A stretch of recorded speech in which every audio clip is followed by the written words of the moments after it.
جتنی بھی زیادہ ہو سکے غریب لوگوں کی افطاری کرانی چاہیے. جو حقدار ہے اس کا حق اس کے گھر کی دہلیز پر پہنچانا چاہیے. حقدار لوگ ہیں ان کے گھروں تک ہمیں جا کے زکوٰۃ پہنچائی جائیں. سینکڑوں کی تعداد میں لوگ ہیں جن کو افطاری کروائی جاتی ہے، وہاں پہ خوراک پہنچانا، اس کو تیار کرنا. فلسطین کے لیے ہمیں ضرور دعائیں کرنی چاہیے، بلکہ ہو سکے تو ان کی مالی طور پہ ہیلپ کرنی چاہیے. یہ غزہ میں یہ چل رہا ہے، اس کے لیے آپ میرے ساتھ چلیں، میرے ساتھ کھڑے ہوں.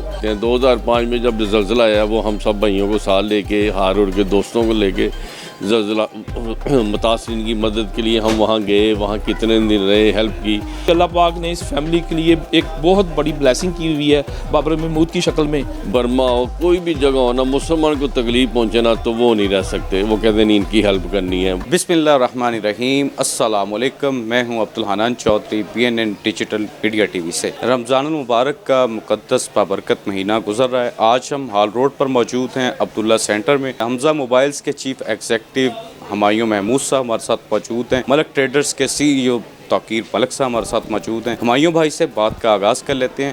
ہمایوں بھائی جان، رمضان المبارک کی آمد ہے، آپ کے دسترخوان بھی یہاں پر لگے ہوئے ہیں، خدمت بھی کر رہے ہیں آپ. اس ماہ مبارک میں آپ کیا پیغام دیں گے؟ میں یہی پیغام دینا چاہتا ہوں کہ ہمیں جتنی بھی زیادہ ہو سکے غریب لوگوں کی افطاری کرانی چاہیے، اور اس ماہ رمضان کی نیکیوں برکتیں والوں مہینے کا بھرپور فائدہ اٹھانا چاہیے. جو غریب ہیں، مستحق لوگ ہیں، ہمیں ان کا خیال کرنا چاہیے. میکسیمم ان کی ہیلپ کرنی چاہیے، اور کوشش کرنی چاہیے کہ اس زکوٰۃ کے یہ مہینے میں زکوٰۃ بھی ہم دیتے ہیں تو جو حقدار لوگ ہیں ان کے گھروں تک ہمیں جا کے زکوٰۃ پہنچائی جائیں، تاکہ ہم جلدی میں کسی غلط جگہ نہ دے دیں اور حقدار کو اس کا حق ملنا چاہیے. فلسطین کے لیے ہمیں ضرور دعائیں کرنی چاہیے، بلکہ ہو سکے تو ان کی مالی طور پہ ہیلپ کرنی چاہیے. اور ہمیں کسی بھی صورت میں فلسطین کو، وہ ہمارے بھائی ہیں، فلسطینی ہو گئے، کشمیری ہو گیا، ہمیں کسی بھی جگہ پہ انہیں بھولنا نہیں چاہیے، اور ہمیشہ انہیں اپنی دعاؤں میں ان کو سپورٹ کرنی چاہیے ہمیں. اور انشاءاللہ ہم کرتے بھی ہیں، اور اب سب لوگوں سے التجا ہے کہ وہ بھی کریں، ہمارا ساتھ دیں اس میں. ہال روڈ پر فلسطین کے لیے واقعی کام ہو رہا ہے، اور یہ کام کون کرتا ہے؟ ہال روڈ بھی جانتا ہے، لاہور بھی جانتا ہے، پاکستان بھی جانتا ہے. وہ کام بابر محمود صاحب کرتے ہیں، خدمت گروپ کی ٹیم کرتی ہے. ہمارے ساتھ ملک ٹریڈرز کے CEO توقیر ملک صاحب بھی موجود ہیں. ملک صاحب، رمضان المبارک کے حوالے سے آپ کیا پیغام؟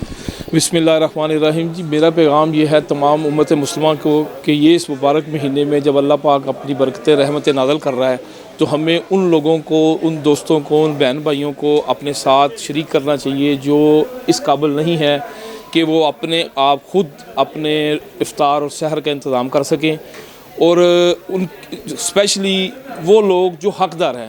ویسے تو آپ کو سڑکوں پہ بہت سارے لوگ پھرتے ہوئے نظر آئیں گے جو ایسے ہی مانگ رہے ہوں گے، لیکن جو حقدار ہے اس کا حق اس کے گھر کی دہلیز پر پہنچانا چاہیے، تاکہ اس کی عزت نفس بھی مجروح نہ ہو، اور اس کو جو ضرورت ہے اس کی وہ ضرورت بھی پوری ہو.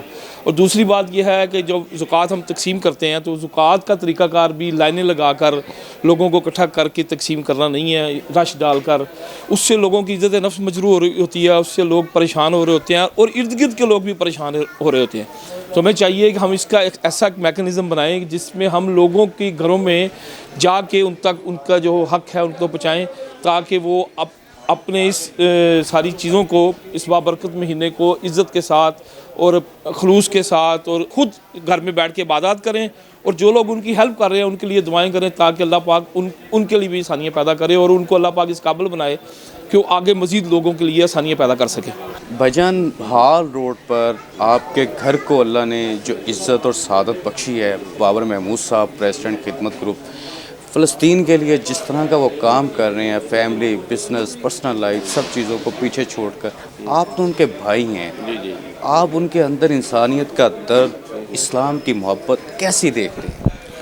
جی، بابر بھائی کو شروع سے نہ کوئی بھی مسلمان پاکستان میں ہو یا پاکستان سے باہر ہو تو ہم نے ہمیشہ ہی ان سے یہ دیکھا ہے کہ وہ اس کی محبت میں گرفتار ہو جاتے ہیں. 2005 میں جب زلزلہ آیا وہ ہم سب بھائیوں کو ساتھ لے کے، ہار اڑ کے دوستوں کو لے کے زلزلہ متاثرین کی مدد کے لیے ہم وہاں گئے. وہاں کتنے دن رہے، ہیلپ کی. اسی طرح بابر بھائی جو ہے نا، مسلمان کا جب کہیں پہ نام آ جائے نا تو وہ رہ نہیں پاتے. وہ ارطغرل غازی کا ڈرامہ چلا تو انہوں نے سارے کا سارا ڈرامہ ختم کیا کہ وہی مسلمانوں کے حق میں ہے. اسی طرح کشمیر ہو، فلسطین ہو، برما ہو, کوئی بھی جگہ ہو نا, مسلمان کو تکلیف پہنچے نا تو وہ نہیں رہ سکتے. وہ کہتے ہیں نہیں ان کی ہیلپ کرنی ہے. سیلاب زدگان کی مدد کے لیے وہ وہاں گاؤں میں جا کے ان کے کتنے دن رہے ہیں, مہینے رہے ہیں, گھر بنوائے ہیں, ان کو ہینڈ اوور کیے ہیں. اسی طرح وہ فلسطین کی جتنی بھی میکسیمم ہو سکتا ہے وہ ہیلپ کر رہے ہیں. اور ہمیں پتہ ہے کہ وہ دن رات اس کام میں کتنا اپنا ٹائم لگاتے ہیں. تو اللہ تعالیٰ انہیں اجر دے, کامیابی دے, اور ہمیں بھی ان کا ساتھ دینا چاہیے. ملک صاحب ایک سوال وہ ہے جو ہمایوں بھائی سے کرنا مشکل ہے, آپ سے کرنا آسان ہے. وہ سوال یہ ہے کہ ہمایوں بھائی, بابر بھائی, فیصل بھائی, ان برادران کی والدہ محترمہ کا جب انتقال ہوا تو اس سے چند دن بعد ایک کیمپ لگا ہال روڈ پر. شاید سیلاب متاثرین کی امداد کا کیمپ تھا یا غزہ کی امداد کا کیمپ. میں نے خود دیکھا بابر محمود صاحب اور یہ تمام بھائی کھڑے تھے اور اپنا دکھ بھلا کر غزہ کے دکھ کو یاد کر رہے تھے, فلسطین کو یاد کر رہے تھے. یہ کیسا جذبہ آپ نے کیسا دیکھا ہے؟ دیکھیں جی, میرا بابر بھائی کے ساتھ تقریباً روز انٹریکشن ہوتا ہے. بابر بھائی غزہ سے بات شروع کرتے ہیں اور غزہ پہ بات ختم کرتے ہیں. پرسوں کی بات ہے, پرسوں بھی ہم بیٹھے ہوئے تھے تو اسی موضوع پہ ایک بات ہو رہی تھی تو بڑی تفصیل سے گفتگو ہوئی. تو یعنی وہ وہاں پہ اس وقت اگر آپ دیکھیں سوشل میڈیا پہ آپ کو نظر آ رہا ہوگا کہ ڈیلی وہاں پہ افطاری کروائی جا رہی ہے, اور وہ سینکڑوں کی تعداد میں لوگ ہیں جن کو افطاری کروائی جاتی ہے. وہاں پہ خوراک پہنچانا, اس کو تیار کرنا, اس کے لیے ایفرٹ کرنا, اس کے لیے ورکنگ کرنا اور پیسے یہاں سے وہاں بھیجنا, یہ ایک بہت جد و جہد والا کام ہے. اور یہ کام انسان اس وقت ہی کر سکتا ہے جب وہ اپنے غم بھولتا ہے, پھر وہ دوسروں کے غم کو بڑا دیکھتا ہے, تو پھر وہ غم ہوتا ہے. ماں باپ کا دنیا سے چلے جانا ایک بہت بڑا غم ہے, اس میں تو کوئی دوسری رائے نہیں ہے. اور ان کی والدہ جب گئیں تو یہ سارے بھائی, اس سے پہلے بھی تقریباً 1 ماہ وہ بیمار رہی ہیں, تو یہ سارے ہاسپٹل میں ہی رہے.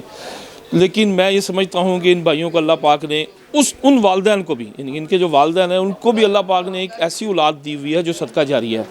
انہوں نے اپنی ماں کا غم بھلا کے وہ جو ضروری کام تھا, وہ جو لوگوں کی ہیلپ تھی, وہ جو مدد تھی, وہ اس جذبے جو ان کے اندر موجود ہے وہ اس کو لے کے وہ کیمپ میں بھی کھڑے رہے, سڑکوں پہ بھی رہے, لوگوں سے بھی کہا. میں روزانہ کی بنیاد پہ یہ دیکھ رہا ہوتا ہوں کہ روزانہ کی بنیاد پہ وہ لوگوں کو SMS کر رہے ہوتے ہیں, وہ لوگوں کو کالز کر رہے ہوتے ہیں, وہ لوگوں کو کہہ رہے ہوتے ہیں کہ یہ غزہ میں یہ چل رہا ہے, اس کے لیے آپ میرے ساتھ چلیں, میرے ساتھ کھڑے ہوں. یہ فیملی خود اپنے پاس سے بھی بہت ساری امداد جو ہے وہ کر رہی ہوتی ہے اور لوگوں سے بھی اکٹھی کر رہی ہوتی ہے. یہ جذبہ جو ہے یہ اسی وقت ممکن ہے جب انسان کے اندر ہمدردی کا ایک عنصر موجود ہوگا, انسان کو اللہ کا خوف ہوگا, انسان کو اندر حلال حرام کی تمیز ہوگی, تو پھر جا کے یہ ساری چیزیں عمل میں آتی ہیں. تو میں تو یہ سمجھتا ہوں کہ اللہ پاک نے اس فیملی کے لیے ایک بہت بڑی بلیسنگ کی ہوئی ہے بابر محمود کی شکل میں, کہ جو ہر مشکل وقت میں جہاں بھی کئی مسلمانوں کے لیے مشکل گھڑی آئی ہے وہ ان مسلمانوں کے لیے شانہ بشانہ کھڑے ہوئے ہیں. اللہ پاک ان کے اس عمل کو قبول فرمائے اور اللہ پاک ان کو مزید ان کام کو بڑھانے کی توفیق عطا فرمائے.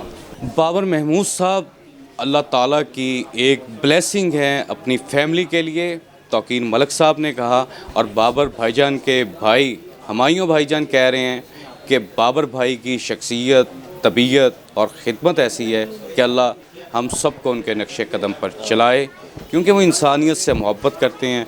مظلوم مسلمانوں کو دکھ کی گھڑی میں برداشت نہیں کر سکتے, دیکھ نہیں سکتے, مدد کرتے ہیں. اللہ تعالیٰ ان کو ہمیشہ سلامت رکھے اور انسانیت کی خدمت کی توفیق نصیب فرمائے.